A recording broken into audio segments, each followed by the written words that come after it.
What's up, everybody? Welcome back to Punch Drunk Nerd, the podcast where three friends, three amigos, three bambinos, well, we come together and talk about nerd shit. This week, we are talking about Transition, Marvel, Hall H at Comic-Con. That's what we're going to talk about today. Big news, right? I bet you've heard everyone say everything, but you haven't heard us talk about it. So strap in. And who are we? Well, my name is Luis Gonzalez, and with me is... Miguel Sanchez. That's right. We are going to talk about Marvel Hall H, the biggest thing on the news, probably on the thumbnail while you clicked it. We're also going to talk about the summer box office update of what's going on with the summer box office. Pretty self-explanatory. And then we might just fuck around afterwards. If you want to stick around, that'd be cool. If not, then we'll see you on the next one. Miguel, Later. Let's get into it, right? You know, Let's. Marvel Hall H. Last year, they didn't have one. This year, they did. Initial thoughts from you. Just absolutely riveting reporting, Luis. Thank you. Thank you. Yeah, no, I was glad to see a few of the things that they announced. I was glad that they got all the Avengers on stage. It was like, yeah, let's build some hype for this movie, you know? Yeah. I don't know. I don't think you were on the pod, but it was like the trailer for me was a little lackluster. But I know that they revealed a new trailer with some new clips at Comic-Con this year. And I'll tell you what, man, it looked good. Okay. So it got me hyped. It got me excited. I just love the energy in Hall H, the screaming, the yelling. Yeah, man, initial thoughts is Marvel's back, baby. Let's go. All right. My initial thoughts is okay. You know what I mean? Yeah. We've had better. I thought you were going to do that. Something like that. No, you know what I mean? I'm over here. Let me tell you the backstory of what happened on my end. I work over at Comic-Con for a certain news outlet, try to find it. And it was about to come out. Marvel Age is the hugest thing. We didn't have one last year. I was like, oh boy, here we go. You know, I've been kind of a little soft on Marvel lately, and maybe I'm going to get something exciting, something new, something interesting. And I texted y'all, and I was like, guys, we're at the panel. I'm going to have the very first, when the news hits, I'm going to text you immediately. So you won't have to hear it from anyone else, guys. I'm your number one guy. Don't ever send me a text saying, here's the news, because I'm the one sending it to you. Okay. Anyway, a little bit of a lore behind that. So anyway, no, it started and it seemed like they were vamping for a while and then kind of showing old clips. And I was like, okay, I feel like we've been here for a bit.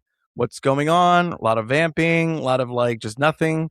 And then we got hit with, hold on, let me see if I can pull it up.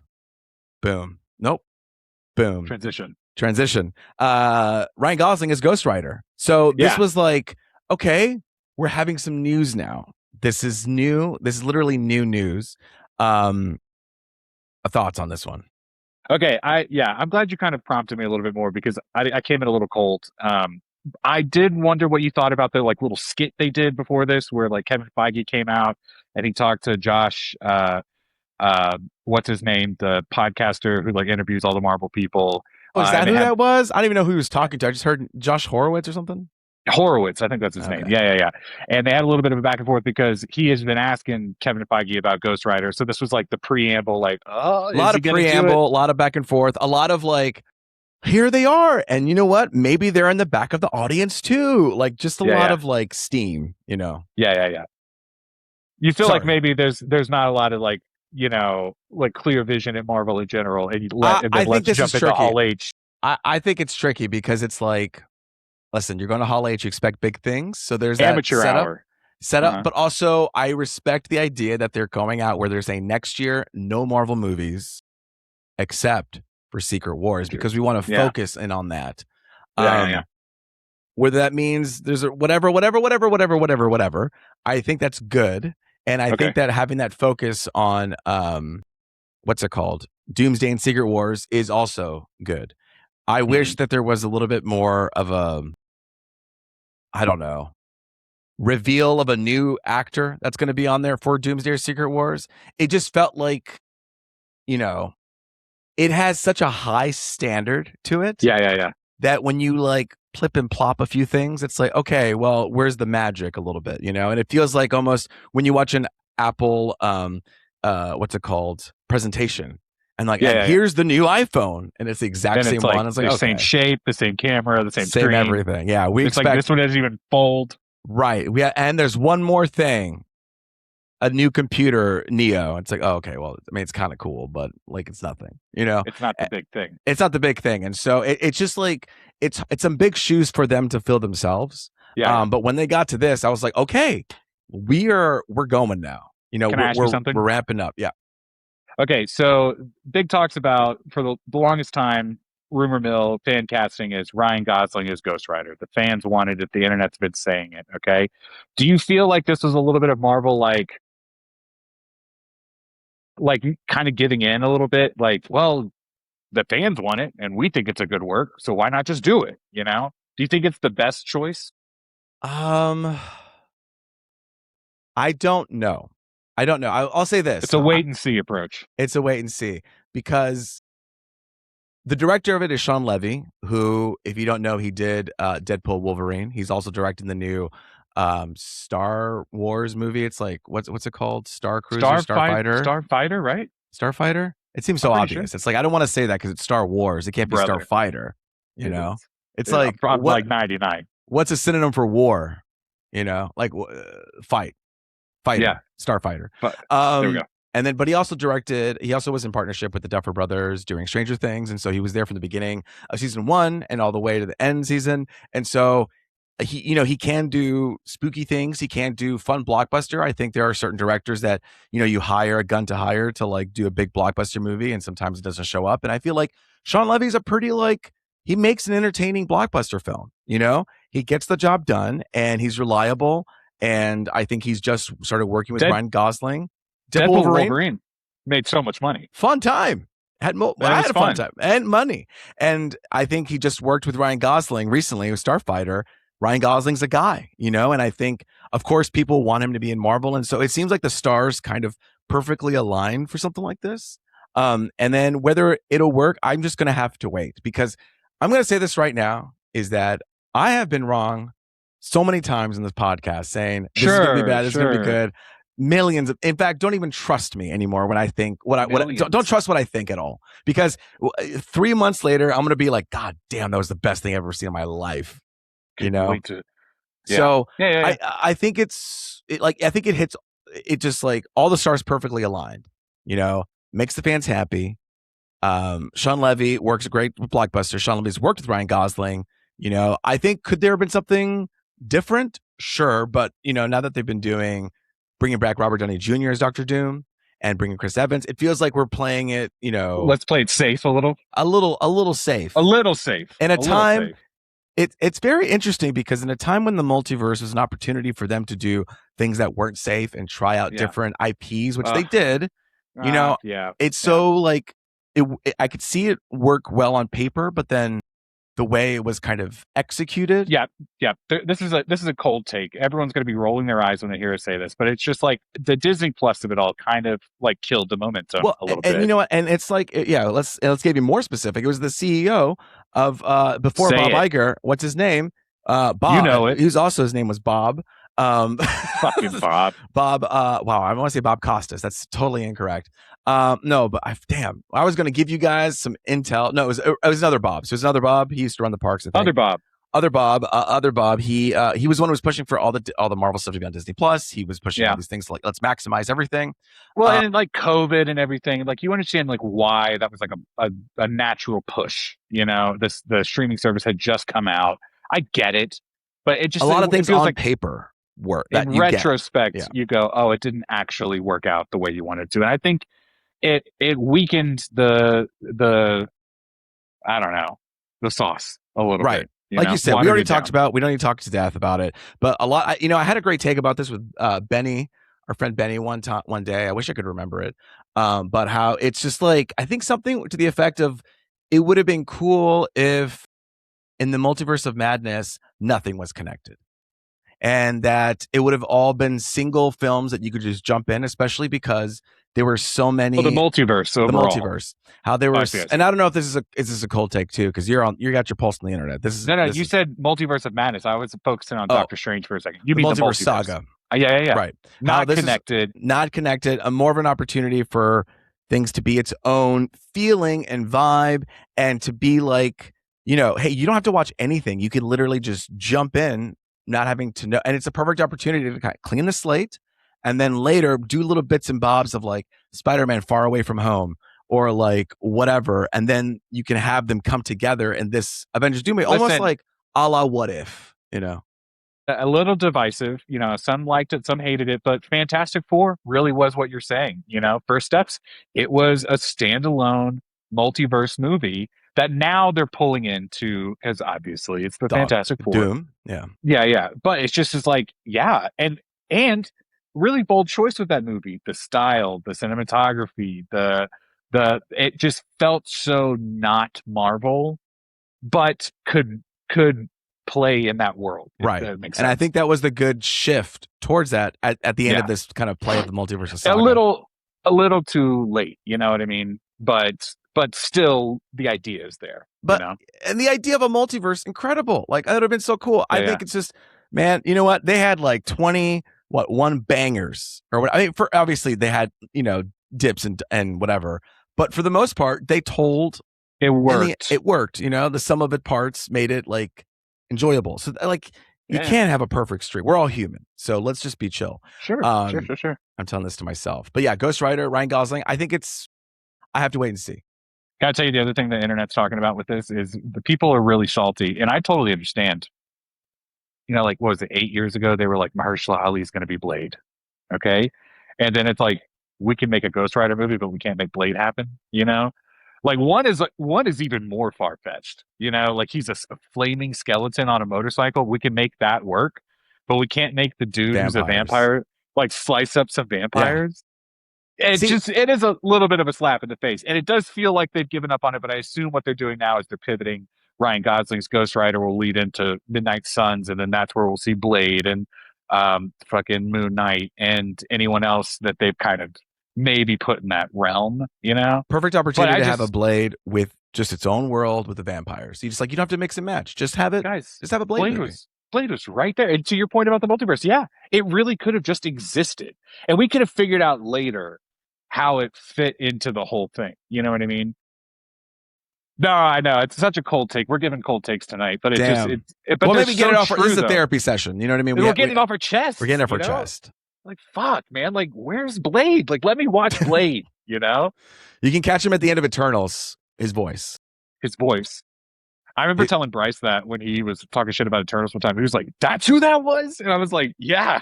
He's like, I kind of like that movie now. No, I know. Oh, man. And listen, I'm not talking shit. We all fucking love Ryan Gosling, okay? Yeah, like, Ryan Gosling, dude, that meme where it's like, yeah, I changed my personality. A new Ryan Gosling film just dropped. You know, like that does feel very true. Like he is the everyman of like Hollywood right now. You know what? It's funny when this Ghost Rider thing popped up. Someone said, "Ooh, looks like a Hot Cheetos logo." You know, very Hot Cheetos of them. Ooh, and I don't know if the internet said that yet. I'm trying to catch up to the internet, and so I think it's going to be entertaining. I think it'll be fun. I don't know if it'll be as like dark and as like, you know, edgy as it could be with the Ryan Gosling character. Yeah, I was gonna say like what his kind of bread and butter right now is like a little silly, and that's good, light and fun, light and effervescent. You know, for fucking effervescent, dude. Yes, bring in those words. Yeah, I love it. Effervescent. I mean, because there's another Ghost Rider that is around. I think he's like after the white Ghost Rider. There's like a Latino Ghost Rider, and he's got like a family, you know. And he was in Agents of Shield or whatever. Yeah, and people loved him. Robbie Reyes, right? Robbie Reyes, and not to say that we bring in the actor for Agents of Shield, but just there was a story element there. But I think again, here it is. Why not? Stars align. Let's do it. So yes, this is like the new news. I was like, oh shit, Ghost Rider, it's happening.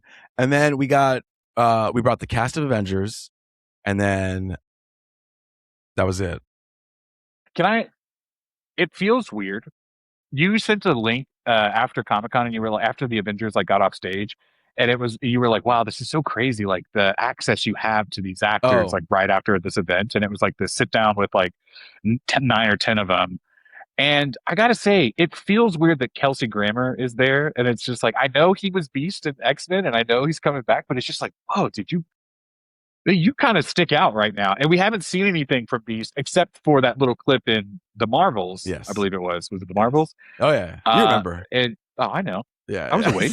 Don't fucking start with me, dude. I know, I'm going And so it's just one of those things where it's like, oh yeah, you are in this, and that's where my excitement is about Avengers right now. Is they showed all the chairs. I don't think we saw all of the people in those chairs in this trailer. And still, there's all this surprise. I do think there's going to be a slew Yes. of people we're not, expected to see just yet. Um, but I I think I said this earlier. I might have said it last week with Ed. It's just like now I'm excited in a different way for Avengers. There's a couple other projects that have my attention a little bit more right now. But yeah, I mean, like we're all gonna go fucking see this movie. I'm excited to see a little bit of it. Robert Downey Jr. like he turned down that Christopher Nolan movie. What was it called? The Odyssey. Odyssey. He turned that down after getting an Oscar with Christopher Who is he Nolan going to be in like, the Odyssey? Did he say? listen, the internet has said this. I don't know if it's 100% true because we never actually saw this on screen, but the internet was like he was going to be Poseidon. And I don't know if that's true. Like now seeing the Odyssey and like seeing how they didn't really play with gods, like maybe he would have been. I mean, fuck, it's such a young cast other than like Matt Damon. He could have been John Barenthal's character. Maybe Benny Safdie is a little too young to be Robert Downey Jr.'s like brother, I think the age. Yeah, but you never saw Benny Zapp. You think Robert Downey Jr. looks that much? I guess he looks older than John Barenthal, huh? Like a little. I mean, no offense. Yeah. I don't know. I don't know where he would have fit in because I love to play that game with Nolan movies of like, ooh, why didn't he cast? Like I was telling Ed, like, John David Washington. Like, why didn't he come back for the Odyssey? Like, who could he have played? I just don't know. I can't quite pin where Robert Downey Jr. would have been, but him turning it down to do the Avengers felt initially like money grab. Obviously, you're like, here's fucking $250 million. Did you watch that? I have it up right now. The Entertainment Weekly interview. It's fine if you didn't, but I'll tell you this: is that Chris Evans? They were pitching to Chris Evans about like, hey, we will have this idea that you could do Nomad. And he's like, no, pitch idea, no. And then he said when the Russo's brothers pitched this, he was like, okay, I'm down to play. Seemed like the same thing with Robert Downey Jr. Is it a talking point? We don't know. Sure, whatever. I don't know. I don't want to say anything, but all I'm saying is that they're all here now. And I will say this is that I had such a fun time with the Fantastic Four press junkets. Because of our friend Pedro Pascal. And I feel like our good friend, Pedro. And so me and Pedro, we had a great time during that press junket. And of course, his other two compatriots, what's it called? Flame On and It's Clobbering Time. Hell yeah. Those two were kind of like, they were like the outside, cheeky. It seemed like they were being cheeky towards whatever Pedro's throwing down, okay? That was a bubble in itself. Watching this interview, I'm feeling something with him next to Robert Downey Jr. And he was in a good way or a bad way? I don't know, dude. If you haven't seen it, I would check it out if you're into it because he's like, there's a little bit of like this, and then a little bit of like, I kept it short, or something like that. And then Robert Downey Jr. was just like, we had a long press day. This is going to be a day. And like looking at the back, Chris Evans and Paul Rudd, everybody kind of looking at just having even the multiverse of press junkets come together because you have the OGs, they knew how to rock it. Chris Evans, dude, this is like clockwork. Robert Downey, dude, yes. Chris Hemsworth, boom, boom, boom. But now it's like when you invite different friends to your birthday party and they have to get along. Yeah, it's like it's a different crew, and it's like, they're not melding well. So it's an interesting watch, I will say. Even from the first minute or so, you're going to get the vibe of it, and it's 20 minutes. But I'm going to postulate. I'm going to speculate. Okay, what it is most likely is Pedro Pascal is in a newfound era in his career, right? In the last 6 years. Right? Love him. I mean, Game of Thrones, post Game of Thrones, he kind of just started so slowly, like boom, boom, boom, boom, boom, boom, boom. And I just feel like now he's got a sense of like, and Reed Richards is probably a big part of this storyline. Incredibly big. and he's paired with Robert Downey Jr. Naturally, you would just come to be like chummy. That idea that like That's what's I'm weird up about it. Is here, that this you just know, feels and interesting. then I'm just guessing here, and then I'm just guessing here. It's a little bit of them like, hey man, like like earn your spot with us, Right. But he's also like the cool kids table. Yeah. He's also like an important character. Like him and Doom, like Mr. Fantastic Right. and Doom have a rivalry where, Doom is like, I'm smarter than you. And then Reed's like, okay, calm down. But he does get into trouble. There's some real like connection between the two. And And I in thought it that was interesting how trailer, go ahead. in the trailer at Comic-Con, like Reed Richards has a really great moment in that trailer that I remember telling people like, I can't believe this isn't the trailer for the I movie know they so never far. do. They never show it. They never And show I it. know they won't, but it was just like, my God, that really was like a beat. And again, I could see why Pedro Pascal would come in and being like, hey man, like I carried my own in this. Like I came into this new and fresh and I delivered. I Yeah. deserve to be here, Yeah. So I don't know. I don't know.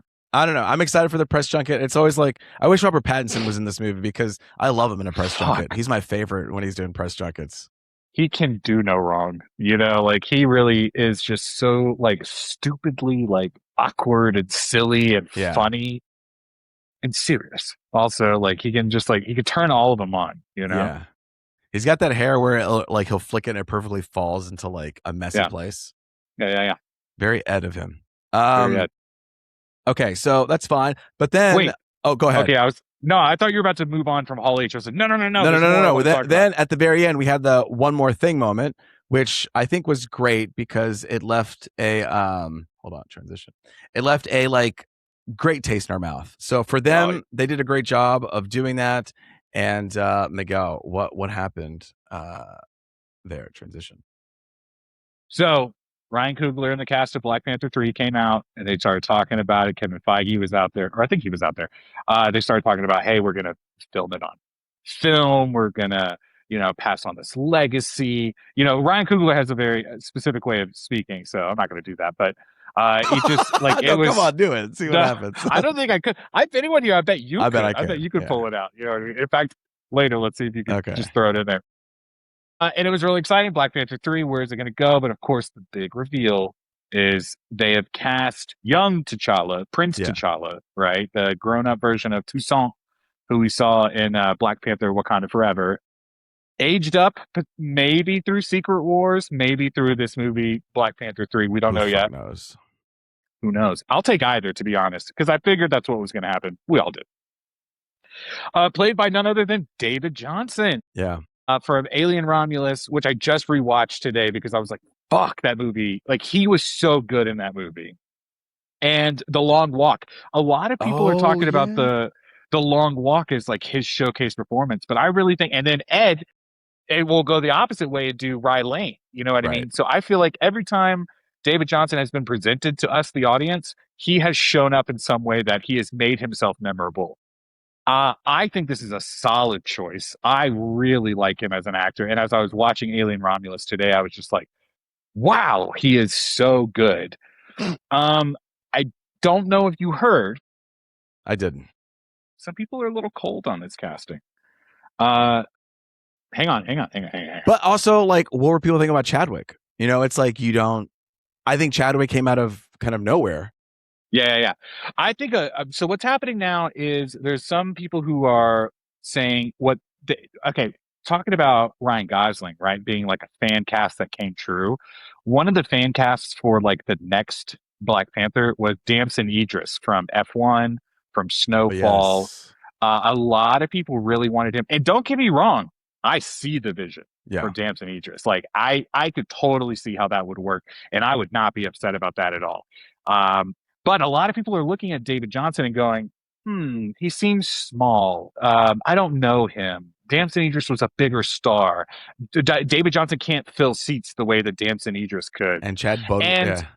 Well, and then that's the point that some people are also making is like, but Chadwick Boseman wasn't like when he was cast as Black Panther, he had a few under his belt that were like popular, but like Black Panther and him together, okay, really put Black Panther on the map and put him on the map at the same time. Does that make sense? Yes. Like he equally put Black Panther on the map. I'm not going to discredit him at all.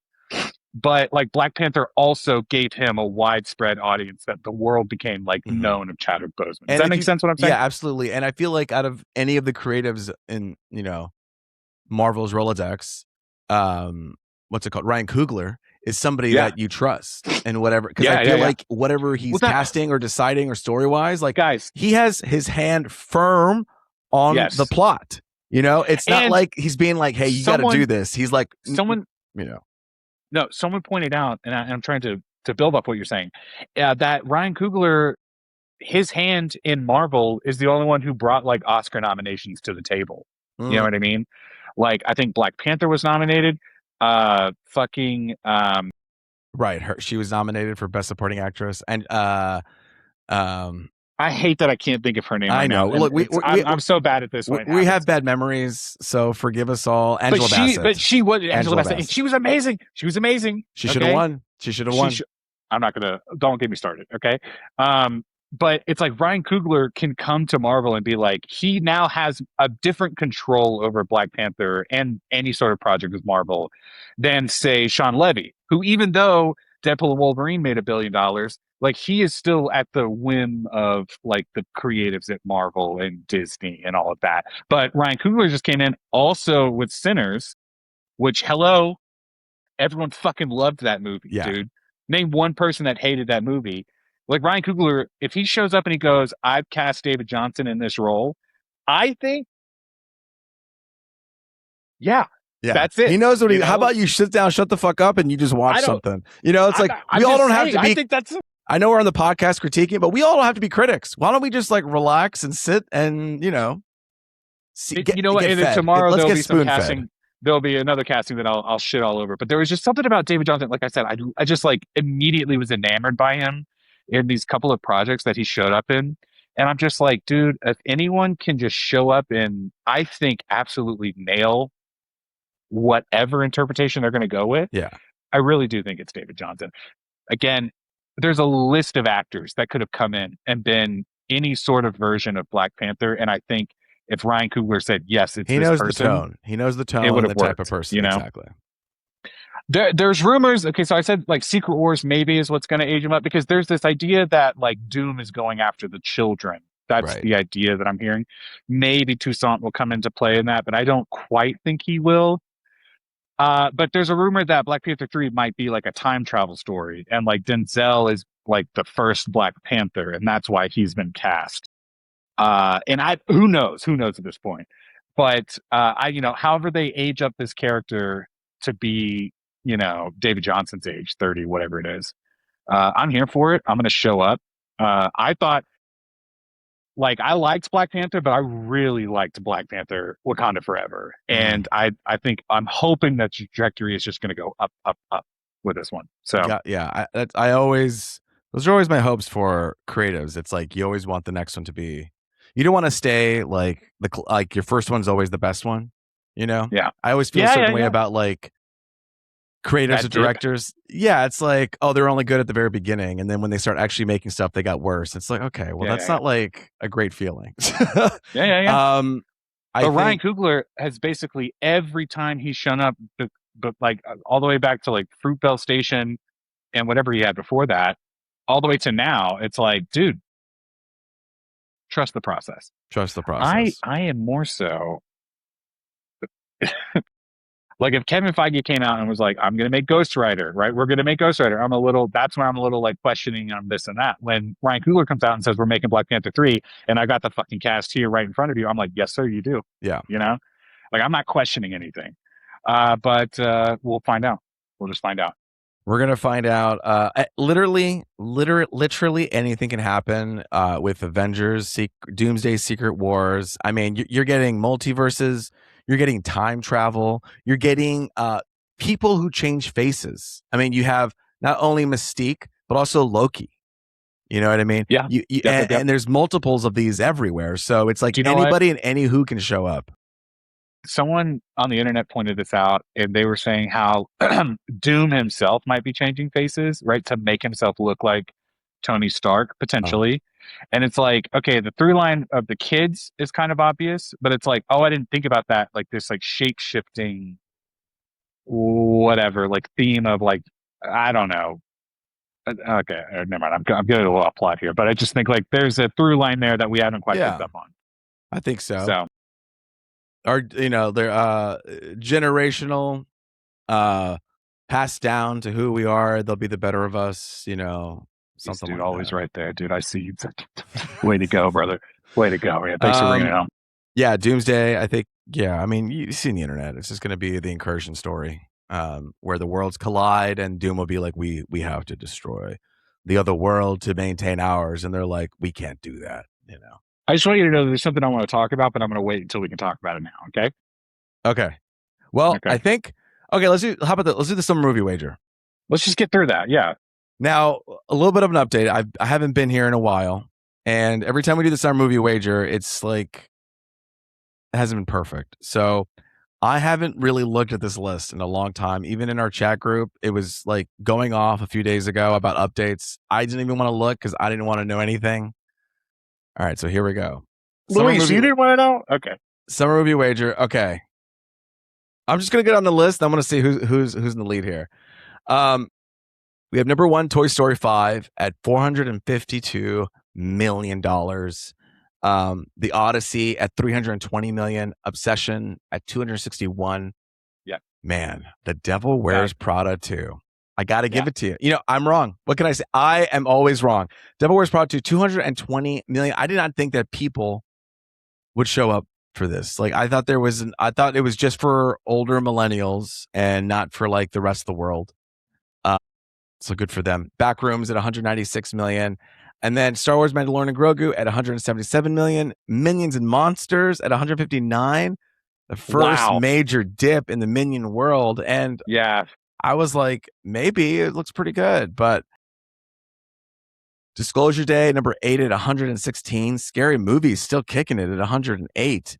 And fuck, Moana at 106. And let me tell you something, it ain't going to stick around because Spider-Man is coming in and it's going to take down names. So, yeah, I mean, unless Moana beats out Scary Movie. I mean, Scary Movie is at 108 million and Moana is at 106 million. So it could be number 10. Yeah, little on the line, right? It's on the line.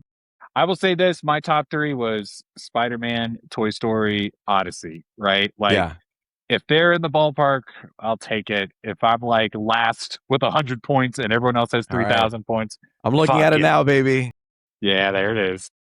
52 me, Eddie B. 50, Benny at 43, and you at 41.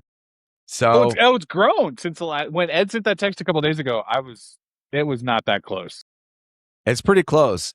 I mean, I can't even determine who will win what. Last year, Ben only won by the skin of his teeth because he said the following week I beat him, and so if we stayed on for one more week, I would have won the wager here. But God damn, I gotta say, bringing Benny in, I seem to be the only person that doesn't have any sort of feelings about that. Everyone else seems to bring this up a lot. Okay, Benny won by the skin of his teeth. Ed's always like, oh, Benny. I'm like, fuck you, Benny. Right. Yeah, no, he hates Benny. He's his enemy. He's the doom. You saw that, right? He's the doom to his Mr. Fantastic. No, for real, they really are. They like butt heads, not butt heads literally, but like, yeah, no. I think Ed is mostly just like, this is our thing. I don't want to bring anyone else in. But then you ask him about the fucking FIFA World Cup, and he's like, oh yeah, I'm in like 3 brackets. I'm like, no. Yeah, I know. You can't be doing that. That's our thing. I felt so special. I was like, oh, we're doing a bracket. And he's like, I got another one. It's like, okay, well, now this feels like. He's like, oh, well, I'm winning that one too. Okay, you. All right. A summer movie wager. There you go. Spider-Man, Brand New Day comes out. You were down by a lot. I was. Now you're number 1. Mm-hmm. And that is, again, we've just said it so many times, what a fucking summer this has been. I think this is the reset. I think this is the Secret Wars doomsday of it all. We get rid of Ben. We get back to the 3 of us. No. No. It's just that this summer Obsession and Backrooms really came in and said, no, we're here to fucking play. And Devil Wears Prada 2 was like, well, I knew that was going to happen. Okay. Yeah, I knew Devil Wears Prada was going to show up. It just hit Disney Plus. Can you believe that? I can't believe it. The summer's not even over yet. They were like, throw it on. Let's go. Why not? Why not? Yeah, I think we never really talked about it on the podcast, but I sent it on chat of just like, this was the year that movies like directors that try hard, productions or directors that try hard are getting more attention than movies that aren't. For example, like Obsession, Yeah. Backrooms.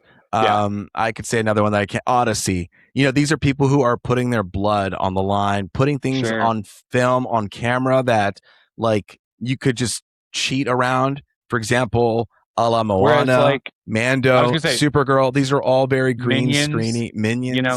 Yeah, Minions kind of like relying on name recognition and kids and butts and seats for kids. You know what I mean? yeah. I gotta see this. Yeah. I feel like Minions though might be. I don't know. I'm a Minion head, so I know you are. I know you are. And when we went and saw it, it was like fine. Like I was like, good. out of My the. kid I mean, loved did it. you? Was it okay? It was fine. So it matched the other one. So it's not like it dipped and like, oof, this No, is. no, no. It felt very consistent, and they did something different, which made it like fresh, you know. Yeah, But it was like, how many like fresh bananas can I eat? maybe, You know, maybe we're in a pocket where like it's they're all like, good bananas. You know. right. Maybe we're in a pocket where the gentle minions have like graduated to college and now they're like film snoots where they're like, I'll only watch David Lynch films, and then the younger people aren't catching on to the minions yet. I'm sure it'll Yeah, yeah, circle back around. It's just it will. they'll Can I say reevaluate. something? And I don't mean this to sound disparaging. I just my eyes were opened by this. Okay, can we have a quick moment before we Yeah. get into it? My wife came home after seeing Moana with the boy. They saw it. First off, my son saw it twice now. I took him to go see it in the Oh, right. weekday to kind of like just fill the week because he hadn't gone to camp yet. And then on the weekend, he was like, he does this where he enjoys a movie and then he wants to take the other parent to go That's see cool. it. That's cool. Yeah. We've done that a couple times. And he was like, "Mommy, I want to go see Moana." And she was like, "Pick a time." And I was like, "The only time available is the 3D." She was like, "Fine, let's go see the 3D." And she came home and she goes, "Moana live action better than the original." Crazy take. Man, Which I can't even. that's I'm giving her the grace to say that. I'm not over here saying she's wrong or I'm right about Right. No, of anything course. I whatsoever. love Okay. Kristen. Yeah. Yeah. Like if she walked away from that experience feeling that, like I give her that. Like I'm so happy she walked away enjoying the movie. But that take blew my mind. I was just like, I did not expect you to say that. I was over here talking to like another dad, and he was like the moms were like, "Do you guys want to go?" And I was like, "No, I already saw it." And the other dad was like, "I'll watch it at home while you guys are out. Like, while I get caught up." You know, like we were just like over it, you know. Yeah. And she came home and she was like, "They added just enough to sell this like live action version." And as I was talking it out with her, I was like, "Oh, okay, yeah." I had to ask myself, like, did that happen in the cartoon movie? And she was like, "No, no, no, that only happened in this one." And I was like, "Oh, okay." Like they differentiated a little bit, okay. Okay. But I remember the moment. I remember the moment, the shot that I was like, "This is motherfucking ripped from the cartoon." Like I Yeah. just am not like shocked by anything that's happened. I took a nap. But even if Okay, it's ripped, it's like they didn't rip it well. You know what I mean? according to you. Okay. According to what's real and right. No, I think it's like anytime I see it done like in live act. Well, I'll have to maybe one day. You know It's what like a Krista Christmas reminded me movie. It'll about? be like a Christmas It's movie, huh? she got we were talking about Moana, the original, and I was like, I don't think we saw it in theater. She goes, "No, you know where we saw that? Jamaica. Jamaica, dude. Yeah. Yeah, dude. We were on that island in Yeah. that hotel room watching on an iPad. I Okay. know. I know. And it still slapped. And that was what I was saying last week with Ed is there were moments in Moana, this movie that I was watching that I was like, yeah, I'm caught up. This is working for me. And then I later was like, but yeah, like Moana was just good. You Yeah. know, like Yeah. when you just like rip Moana to the live action screen, like, yeah, it's like the What did songs someone are say? It's good. like, yeah, Hamlet's good. Anyone can do it, but it's like, it's. I Do you know what I'm was saying? I was last week talking about how it is like a stage production, how like Is that what is it? You were saying that, right? Maybe I was listening one to you. production can do it, and then like 10 years later, another That's what it production was. can do it. I was listening But to it as I was going to sleep. I was like, the song book or whatever is the same. It's like, yeah, I mean, like, yeah, you can like tweak it here and there. Idina Menzel is fucking wicked. yeah, Elphaba Alphaba. is amazing. And then Cynthia Erivo comes in and does it and cranks it up, and you're like, fuck yeah, Yeah. this is really good. You know what I mean? But I don't know. Anyway, sorry, I kind of went on No, a tangent Moana. there. And then I guess I wanted to this kind of bleeds into it. But Spider-Man Brand New Day. Hold on. I'll see if I can get a graphic for this. Spider-Man Brand New Day obviously comes out this weekend. I'm sure already Three reviews. times. What? I'm going to see this 3 times in theaters. How do you know? Wait, what do you mean? Have you already booked it 3 times? Or? No, I just know. Because Friday, my wife comes home and we're going to go see a movie, and I could maybe convince her to go see Spider-Man over the Odyssey. I'm going to take my son to go see Spider-Man when he comes home from camp. And then I'm going to go one more time because I believe in this. Okay. I believe in Harvey Dent. Right. Yeah. Damn, God, fucking, like, why can't I just get a poster or picture I could put on for the folks? It's like every time some like companies are really good at poster work and they're like, we got it for you. We're ready to go. And then some like, they're like, good luck finding the right one with the right quality. Spider-Man has so many. Pick one. I know. Okay. So it's fine. That's the best one. So Spider-Man, I watched, I'm talking about Spider-Man because it comes out this weekend. And I'm going to watch it in the format it was made to be watched. Don't fucking say it. I'm doing it. Don't say it. Odyssey was filmed using IMAX cameras. And for the first time in ever of its venue history, Screen X this has been a movie that has been shot for Screen X. What does that mean? What does that mean? You got us, Luis. I don't know what I mean. Okay, well, what it means is that they have. Okay, so before with Screen X, they would like basically Screen X is like you have one screen in the middle, and then you have displays on the left and the right. To me, it was a Regal thing. I would never touch it. I was like, look at this Regal trash. And then they would add like in post, they would just kind of like, I don't know. For example, this movie, someone swinging in the city, they would add like artificial like cityscape or whatever, just in the background. It would be like blurry. Yeah. You've seen a Screen X movie. I did. It was a Spider-Man movie. It was a Tom Holland. It was Far From Home. Okay. And the story that I tell all the time is that I went to the bathroom right at the beginning of the movie, right before the movie started, where they made an announcement of what the Screen X was. I came back, the movie started, and then like 20 minutes into the movie, they do Screen X, and I was like, what is going on right now? And she had to be like, it's okay. They said this was going to happen. I was like, did they? Yeah. I didn't know what was happening. I thought this was like a Cinemark thing, you know? But I don't know, man. I appreciate when people are going to the theater for true IMAX in 70 millimeter. You said, no. I'm going for the gimmick. Okay? No. Okay, hold on. Okay, well, the reason why I bring this up is because before it was very gimmicky. They would just like kind of stretch it or whatever, make it work. But this one, they actually had cameras on the side where they filmed for Screen X. So you're going to be getting content that was, behind a director's eye, made for Screen X to get. So there is direction, there is clear. So that's why I'm like, I saw Odyssey and the way the director meant to see it. I'm seeing Spider-Man and the way it was meant to be seen. You also, I'm going to bring this up again, and this is again, very Luis. You went and saw Twisters in 4DX. I did. That was a very good time too. Like, you are all about the experience in the way, and then Batman, all the way back when we started this podcast. Yeah. You were like, no, you got to go see it in Dolby. I know. Yeah, I mean, I think you're a visionary in the sense of like, I will not see the movie the way it's not intended. Okay, and I get that.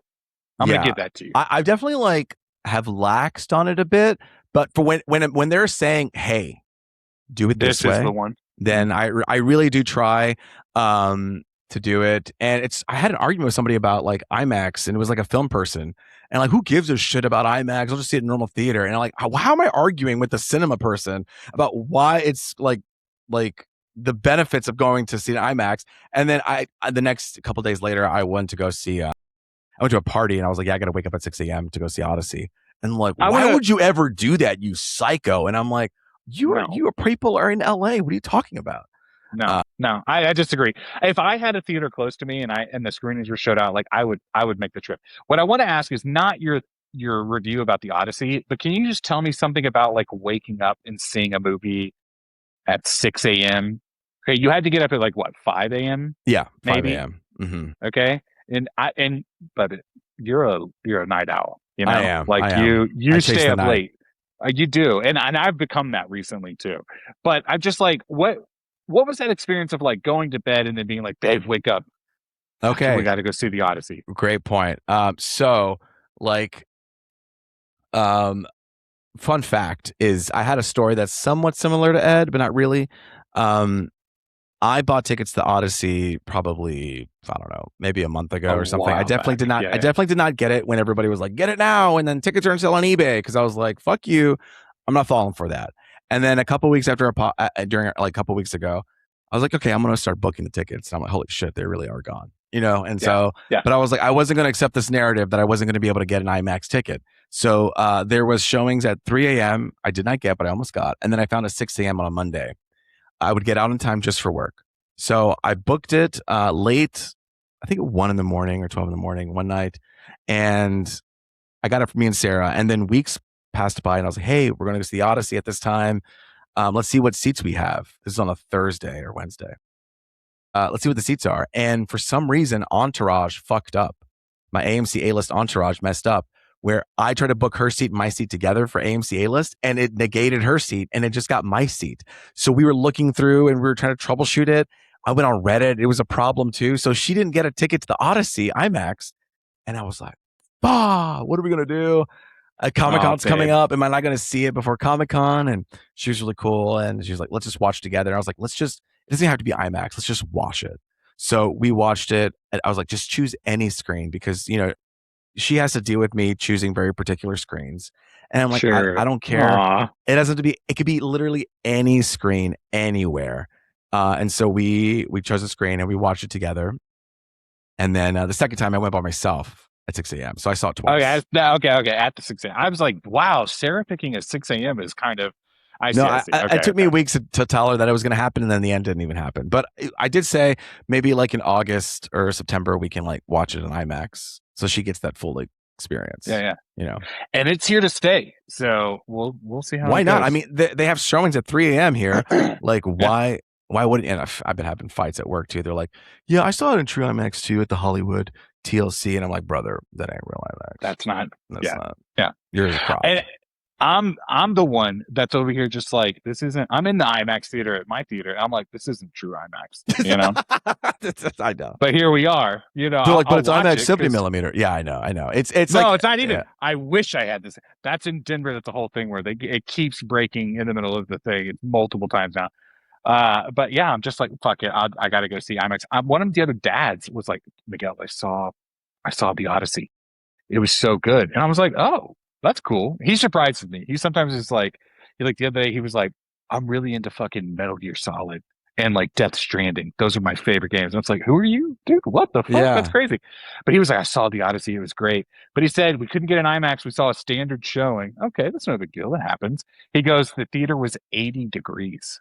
The heat, like the AC was broken.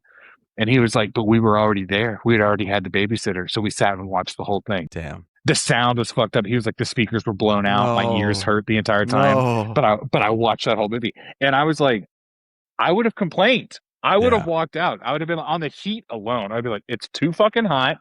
Figure this out or give me my money back. I'm not dealing with this, you know? Wow, he's a trooper. You know, he's good.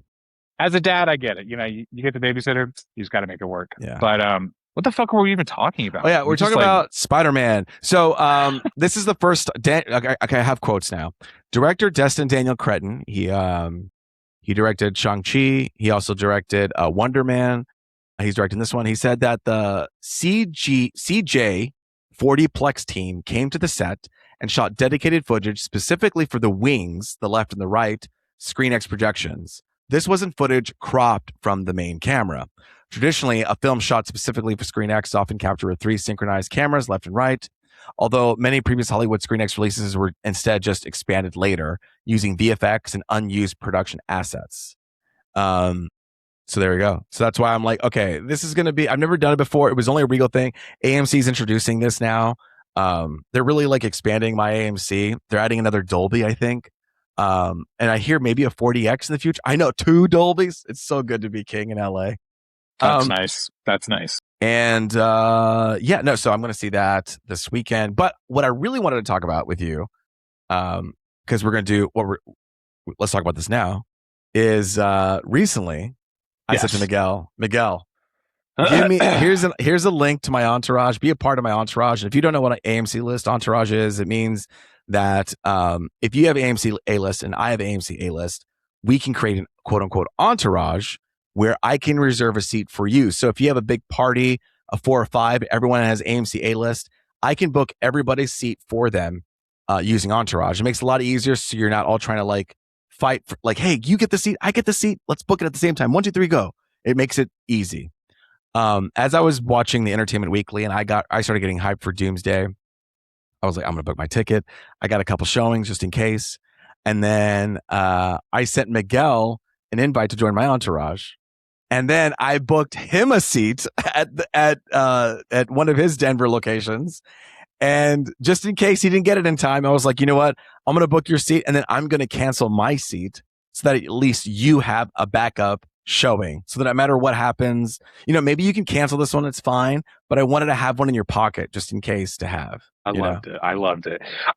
You sent that link and I thought, this is odd. Like Luis and I, we don't live in the same city. Yeah. Like around the holidays, like, yeah, we see each other in the holidays, but like this was a little before the holidays. And it's just like, I don't know why he's sending me this. And then it was days later, I was going to book a movie and I saw in my tickets, whatever it was. And it was Avengers Doomsday. And I was like, the fuck? And I click on this and it was like, here's your fucking seat in a row that I totally would have picked. Okay? I know. Right? Yeah. Right? Yeah. I was like, yo. And then I was like, what? And I texted Luis and I was like, what the fuck, Luis? What's going on? And then he put me on Do Not Disturb in the middle of that message. And I know you were busy. I was busy. I know you were busy, but I was like, God damn it. I just wanted to like figure out what's going on right now, Because a part of me was like, and it's not. Like, I won't be there, but you won't be there, right? Yeah. But a part of me was like, oh my God, it's like Luis coming into town. I thought, like, is Ed coming into town? Yeah. I was like, is this a surprise? It's like that New Girl episode. But in general, I was just like, oh my God, he like went out of the way because you know me, I'm not going to proactively do it, early. Yeah. And you said, boom. And the fact that you picked a seat, I will say this, it is in the theater that you picked, like the perfect seat. It's the perfect thing. Okay. I've heard you talk about seats so many times in the podcast. I was also like, and also it wasn't like the theater was like, hey, go ahead, pick whatever you want. It was like slim picking. So I had to like, it worked out that like, again, the stars aligned. So then I picked my seat was like at the very front in the right corner. And then I picked yours in that spot. So then I can just cancel it, not like take up somebody like an actual good seat. Oh, I love that. Yeah, no, it's good. And I'm a back row guy. I know. Like, and there's like a way for you to just dip out real quick. Yeah. And that row is the same thing where it's like a couple of people that you have to cross over if you want to leave.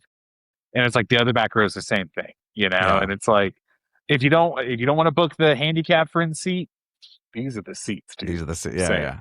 Okay, good. No, blew my absolute mind. And I was texting Chris and I was like, I don't know what's happening right now. Luis booked my ticket for Avengers. I already have a ticket. And then it's like, we don't know what we're doing for the holidays yet. And I'm sitting there going like, okay, that one day we probably won't leave. That may be the day we want to leave, but I could be like, no, we got to leave the next morning or after the movie. And it's like, you could literally, it's just like a backup. Like when all else fails and you want to be, because you might get excited near the end, like shit, people are spoiling things. I don't want to get spoiled anymore. Like then you'll get hyped maybe a little too late. And it's just kind of like a backup card, I love it. Just to make sure there's a seat there. That there's a seat there. Yeah. So that was, hold on, I got to do this. I got to turn this off. I'm doing like, dude. Another topic that we can talk about, Joy Tycoon. I got this whole like new Joy Tycoon set up. Look, I got this thing. You got that shit? Luis. You know what this is for? This is for your phone. But I'm now, but then we have fucking Android users. And so it's like I'm on my phone, but I can't text the group because it's like sometimes I use my computer to chat or I use my iPad to chat, But these motherfuckers, it doesn't show up on my computer. And it's like, God damn. And it makes it so hard to do it. So now I got my iPad here set up in the corner. And I literally, because like now I'm in a groove. It's like whatever. But I'm doing stuff away from keyboard, is what I've been saying. AFK. I'm AFK. I'm away from keyboard. And I'm basically just grinding this stuff to get enough coins to advance the next level or whatever. So I got this thing hella cheap. It's like $30. And what I didn't realize was that this thing, so if I push, this has a turbo button.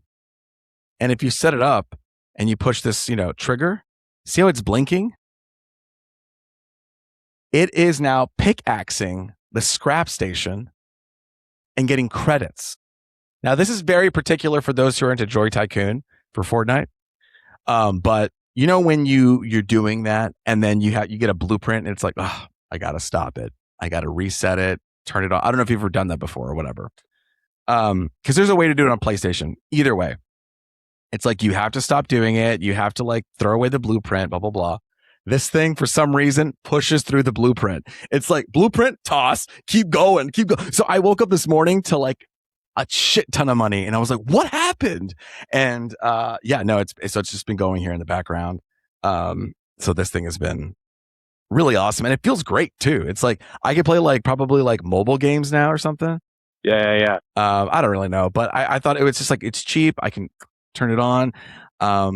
Whatever. My thing is when I play Fortnite Mobile, even Droid Tycoon, my phone gets so fucking hot. I know. And I close everything. You know what I mean? I had this. And I take it out of the case. Oh my God.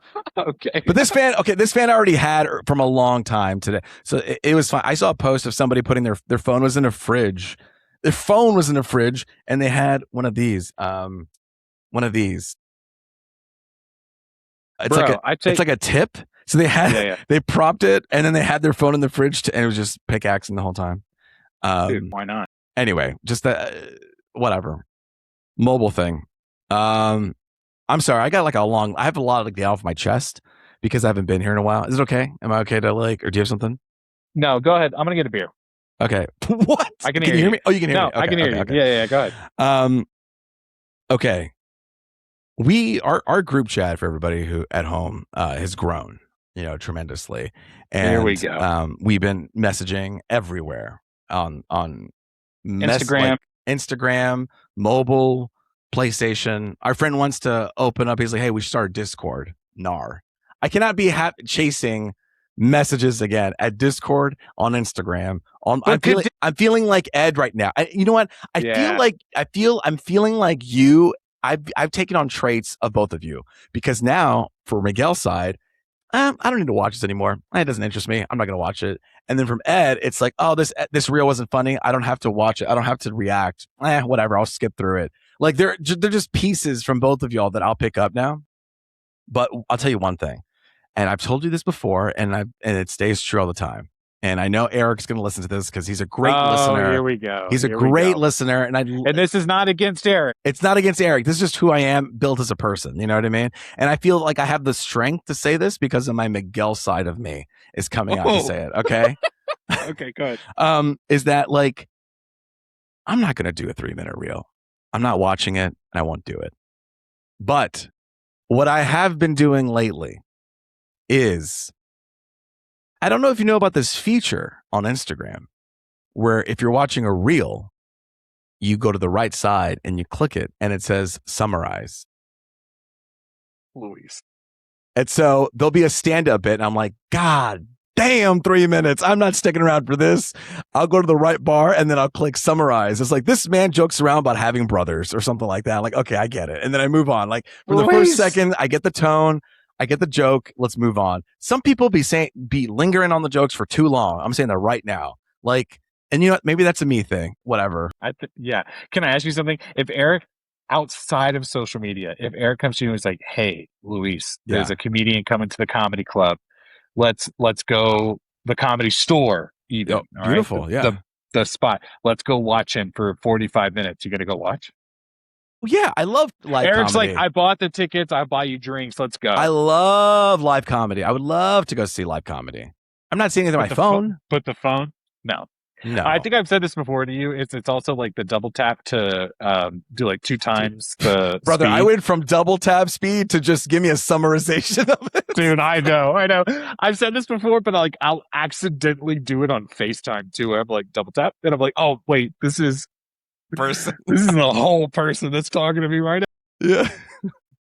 I did that with the FIFA World Cup. I was watching it live and I was like, double tap. Oh no, this is live. This is live. But a live person no. I watch. I love. Of course, I love stand. I love to be in I love to be in the room where it happens. You know. Okay, Hamilton. All right. If I send you a link and I say something like Luis lock in, that's me saying I know it's a long one. I know that you don't like a 3-minute reel or TikTok or whatever. Yeah. And I say, hey Luis, please lock in. This is worth it. Do you watch that? I'll watch it. I will. Okay. I will. If it's just like, I know you don't, but watch this. It's like, okay. I've said this to a few different people. It's like, if I send a specific video that I think the one person, I'm like, dude, I could not send this to anyone else. Like, this is you. Yeah. You know? Yeah. Well, Ed makes a good point too. I think, and I really respected when he said this, was like, when I get a reel sent directly to me, it's like, oh, okay. Yeah. It's like, I'm like, this is special. Wait, what do you mean? Have I skipped those? Let me ask. No, let me ask you. Like, I do send you specific reels. Do you actually watch them? I think I would like to say, in my memory right now, I think I do. Two times. That's fine. I think that's fine, but I will watch it through. It's just like what happens now is because our group is so big, and it's like unrelentless. It's like I'm getting hit. Can I tell you something? Huh. Let's talk about this now. Okay. Right? Instagram needs to chill with that 4+ shit. Like, I need you to tell me there's 90 videos here for you to watch so that I can go, no. When you say 4+, I go, well, 5's not that bad. Yeah. Like, I can watch 5 videos real quick, but then it's 30 videos. And you know when it gets bad is when I click it and it doesn't even scroll all the way up. I gotta scroll. It's like, it didn't even have the dignity to be like, no, that's too much for me, bro. You're gonna scroll up. And it's like, okay, can you go and you see it's a lot. So we have these massive group chats, but what I love is that when Luis, Ed, and me all kind of lock in, because there's like a moment in the day where it's like I could tell Luis is clicking videos and I'm clicking videos at the same time, because you'll be like reacting and I'll be reacting to something different. Yeah. And then we're sending each other something, but we're reacting to them at the same time. I'm like, okay, me and Luis are locked in. But then today I sent a video. Ed never looks at the chat, like never. And then I said something that I was like, oh, Ed, ha ha ha. And he was there like 0.5 seconds later. Crazy. I was like, what the fuck is happening? What? I didn't know Ed could do that, Bryce, never. All right. Bryce would never. Bryce comes in, but surprisingly will respond to something 45 texts later. You're like, oh, damn, he is keeping up. You know what I mean? There's an ebb and flow to our chats. He's like Mothra. He'll just come in on the lot, like when you need him to come, and then he'll never return again, He's one of those where he'll send me 10 reels and I'll respond to all of them, and then I'll send him a reel, and then a week will go by. And he'll be like, "Oh," I'll be like, "Okay, thanks, Bryce. Man, I forgot about that." I see what kind of man you are. No, I'm kidding. Yeah, no. It's just it's like, and I've been finding myself doing that. Can I tell you something? Yeah. I think I've said this before, maybe, but like if I go into a group chat and like 3 people have ha-ha'd a video, I'll just kind of ha-ha it. Like, I'll just be like, I get it. Without even actually opening it. I'll just be like, no, I'll just be like, because it's you guys, it's our chat, it's the other chat, it's you and me or you and Ed. And then it's like the girls also. It's like the fan bam. And then it's like, and then I'm sure you have your own too. You know what I mean? With different right. Yeah. And it's just like, dude, I've got people that are like, I'll get to you when I get to you. Yeah. And it's just, but not just because the chat's so fucking big. What is this podcast even? We're just like, good. This is good. I'll tell you one last thing. Well, no, I'm gonna keep that. I'm gonna keep that in my pocket. All right. What did you want to talk about? My cousin Vinny? Oh my God, I forgot about that. No, let's wrap this up. Well, I will say this. Okay, I went to the library the other day, and that's my new thing. Like, I miss Blockbuster. I think I said this to Ed. And I went to this library, and it was like literally thousands of DVDs and Blu-rays. Wow. And I was just like, am I in the fucking Criterion closet right now? Yeah. Like, holy shit. And I told myself, okay, I knew I was going to have this week to myself. And I was like, I want to pick movies that I haven't seen before. And I'm just gonna give them a go. And I know Ed really wants me to watch Lawrence of Arabia, but it's 4 hours, and my cousin Vinny is like a tight 90. You Yeah, know yeah, what I yeah. mean? But it's a classic, and I watched it today, and I was like, yeah, it really is like of its time. It's like I watched by the end of it, I was like, oh, this is like a play. You know, like this is a theatrical experience, like in a movie. Does Interesting. that make Yeah, sense? yeah, yeah, yeah. It's like it's very like it's a very tight script where it's like everything serves something and then it's like paid off in the end. Um and it's like really driven by the character performances, right? Like I was always surprised that like fucking oh my god. She was in Spider-Man. No, not her. She's amazing, okay? Uh I'm I'm talking about Vinny himself. Oh, Joe Pesci. fucking Joe Pesci. I want to say Danny DeVito. Joe Pesci is just like there's a reason why he did Home Alone, and it's because my cousin Vinny, he like nailed that. Like Uh-huh. he just like he was doing bits that were really like of the time were like bits, but now you would look at it and go like, oh yeah, like, it's very like tight, you know, like the Mm-hmm. like nothing was spared, you know. And Marissa Tomei, I remember she got the Oscar nom for this movie. Yeah. And as I was watching it, I was like, yeah, she's pretty good. But then there's the standout moment. And it's like, ah, there it is, you Okay. know? Yeah, no, I just like, I did watch it over like 2 sessions because I was like, okay, I get it. Let me just go do something. Droids, probably. Tycoon. Yeah. And then I sat down and I watched it and I was just like, oh man, I really locked in. This is really good. Every character gets the bad guys get the comeuppance, the good guys get their respect. Everyone walks away like kind of where they should be, you know? Yeah. Have you ever seen this? No, I've never seen it. I've been wanting. I kind of want to see Dude, it. no, same. Like every now and then it comes up and I'm like, oh yeah, I should probably watch that movie. And then when I sat down and did it, I was like, yeah, it's a fucking like 90s movie, you Yeah, know? yeah. Ralph Macchio is like the young kid of the movie, you know? Wow. Yeah, and it's I like honestly don't. it's I know nothing about this movie, so if I put it on, it'd be like a hoot. okay, I don't even want to tell you. It's like the way that they get into like the court drama of it, you're like, this is how it happens? I But love. it's It's like one what yeah. Simpsons does. It's like we start here and then we actually end up over here. Is it that kind of Yeah. situation? Okay, No. okay. Yeah. And then it was like a lot of like the audience and the character discovering the path together, you know. Yeah, And Joe Pesci, Marissa Tomei really are the stars of this movie, but a lot of these side characters are like the meat also, like you're chewing on them throughout this. So yeah, no, I didn't actually I threw it on there because I never have anything new to talk about. But yeah, no, it was and I okay. watched it on a DVD, not a Blu-ray. Okay, so it was like fuzzy. Yeah, It wasn't like clear. Like I went to the DVD menu, like all the pictures are pixelated. yeah, You yeah, yeah. know, the screen's only like here. That's cool. No, dude, I had a good time. Dude, go to your local library, get a Yeah, card. It's free, and then like just like check out a movie. that might be fun. Like it's kind Like a of date fun. night. Yeah. I walked through the whole thing. I told my son, I said, "You pick a couple movies." Oh, that's And it's just awesome. like, yeah, it's just like, yeah, I could find all of this on streaming or Plex or whatever. Like I Right. could like you can do that, but there was something about like grabbing it and making the choice to be like, and there was another guy on my aisle who was like, we were going down the alphabet, right? And I was ahead of him. And so it was like, okay, he's coming behind me. Like when I see something, I better pick it, you Yeah, yeah, know? yeah, yeah, yeah. And there was like a fun energy about it, dude. Man, that's cool. I gotta check out my Burbank one. I feel like it may not be as big as the one you're saying, but Luis, that is like a fun idea. this is like the fifth library I've gone to, and I've seen all different sizes of libraries. And some have movie sections. It's the fucking library, dude. There's books. That's the thing. You're there for Yeah. books. And so sometimes you go to the movie section and it's tiny, and you go, yeah, of course.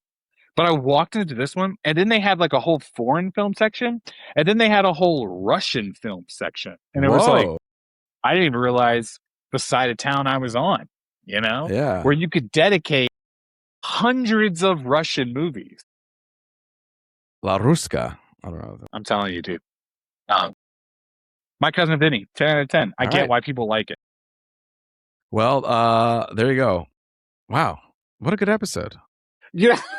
What? I didn't have to talk about that. We could have cut it. No, I'm glad you did. I've heard people talk about it, but it's always better when you're Ed talk about it, because then it makes watch it for next week. Do it. Okay. Nah, you can do it. You can do it. You think I could do it? Okay. 90 minutes, Luis. I'll break it up into 6 pieces. How about that? No, next week we're going to talk. I mean, I might talk about that, but we'll definitely talk about Spider-Man: Brand New Day. That's coming out. I got my tickets for Saturday, I think. But we'll be here. Ed will be here. Until then, it's been me, Luis Gonzalez, and with me's been Miguel Sanchez. And until next time, later, Gators.